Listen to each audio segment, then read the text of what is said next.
Hello, this is Titus from T-Zone, and today we are doing a Back or Not on Dead by Daylight, the board game. And today is a special one because we are doing an additional role guidance for you guys. Whether you are a big fan of Dead by Daylight or you're a board gamer, here to see if this game is for you or not. Anyway, before all that, I have something to talk to you. Actually, I am a big fan of Dead by Daylight, and at the same time, I'm a board gamer. You can see I'm a board game content creator. So today, as a Dead by Daylight fan, I will tell you that you should back this with no doubt. But as a board gamer, as a board game content creator, I will tell you that you should watch this video before you back this. Okay, I'm not talking about that this is a so-so game or this is just like a okay game. In fact, I think this will be a great hidden movement, light strategic, exciting experience with tons and tons of replayability. So watch this video to find out if this is a game for you or not. Okay, and I have some good news for you guys. There will be no bugs in this game. For your information, the video game has like thousands of bugs out there, so there will be no bug in here. And as far as I researched, some weaker killer in the video game can be very strong in the board game. Okay, anyway, let's dive into the role guidance. Every game requires one killer and 4 survivors, no matter how the player count is.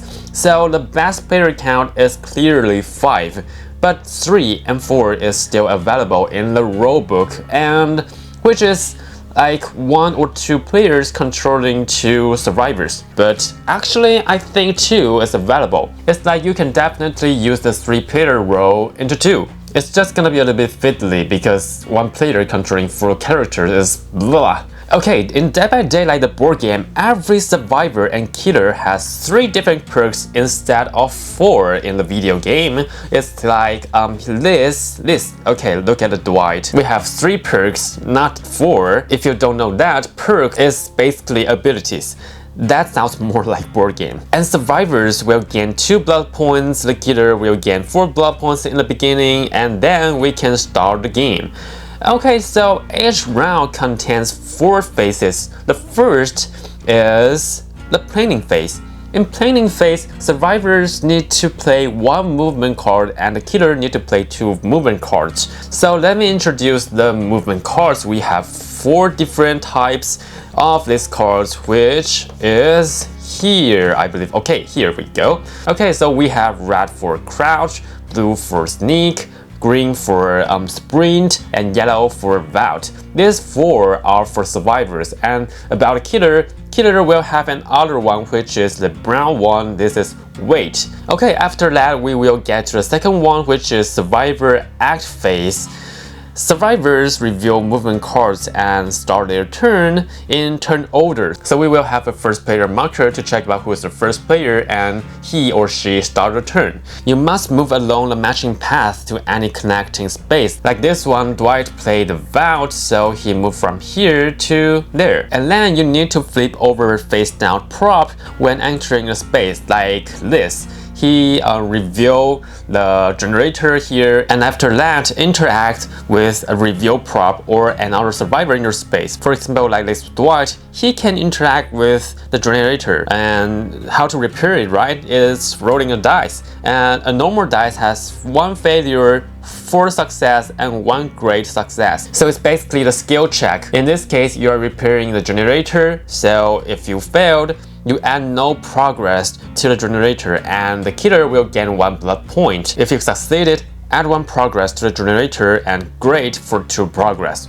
With 3 progress, the generator is completed, and once you fix 4 generators, you can try to open the gate. Once the gate is open, the survivors win. Okay, and when you are opening the gate, it normally always gain 1 progress, so you need to do it like 3 times. Okay, so that was for the survivors. Now it's time for killer act phase. The killer reveal movement card from left to right. So as I just said, the killer will play 2 movement cards, and we need to decide the order before any survivor acts. So we will reveal these cards from left to right and do do this left card first. Like here, as a killer, you can move from here to there, and just like survivors, you move and you interact with a prop or a survivor in your space.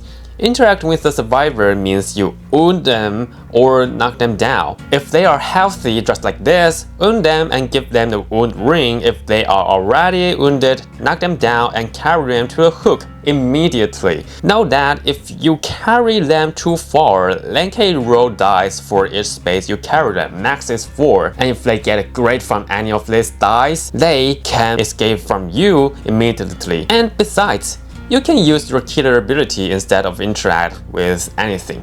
Oh, and I forgot something. The survivor can take a bonus turn in some case, not every time, but the killer can take a bonus turn every time if they pay 4 blood points after their 2 actions. So this is gonna be very strong. You can make sure that I can wound someone or carry someone to the hook and then make another bonus action here. And lastly, after the killer acts, it's cleanup phase. In this phase, for each survivor on the hook, like here, the white is on the hook, the killer will gain a sacrifice progress. Once it reaches 8, the killer wins the game. Right, if the sacrifice progress is not 8 yet, remove some tokens on the map and take all movement cards back and pass the first player token and start next round from planning phase. And this is how this game works. Okay, and remember, you can pay the indicated amount of blood points to activate your perks at an appropriate time as you wish. These are your special powers in the game, so don't forget them. Okay, so that was basically everything you need to know to back this one. Every character, especially killers, have their unique abilities or perks, so everyone can be special in this game. About the perks, you may change them into other perks at the beginning of the game. So boom, that's tons of replayability. Okay, now let's get to see these pledges. So now we have 2 pledges. It's not going to increase. First is standard edition, is $49. We have 7 survivors, which is Dwight, Mac, Claudette, Jack, Nia, Ace, and Fang Min, and 6 killer minis, which is the Trapper, the Wraith, the Hillbilly, the Nurse, and the Hag, and the Doctor. And those player boards, and 2 maps, which is Macmillan Estate and Auto Heaven Wreckers. Okay, and this movement cards and those perk cards here you can choose from is right here, which is 28 survivor perks card and 24 killer perk cards. Okay, and items.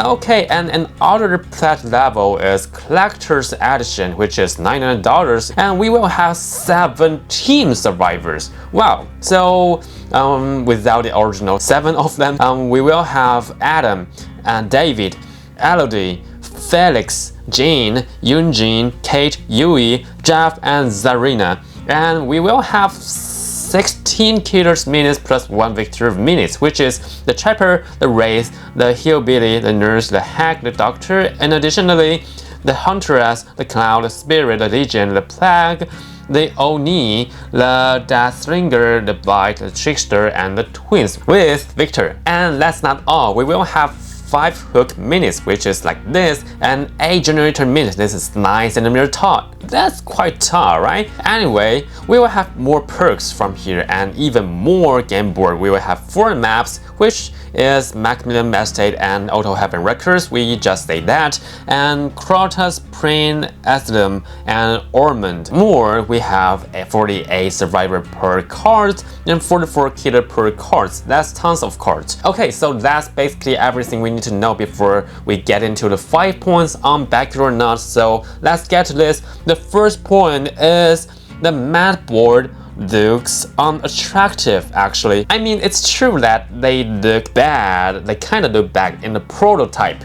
So notice, if you're watching some playthrough video that is prototype, they will have this kind of image on them. When this comes to your hand, there will be background image on this board, such as you can see Ormond, which is Snow Mountain, and additionally, each room seems like will have their own picture from the video game on them. Anyway, besides the art, I think it's a highly functional map in my eyes. I believe those routes are well designed and balanced. So if you're still worrying about the art on it, it's free for you to skip this one. Okay, now let's get the second one, which is there are only 4 maps totally.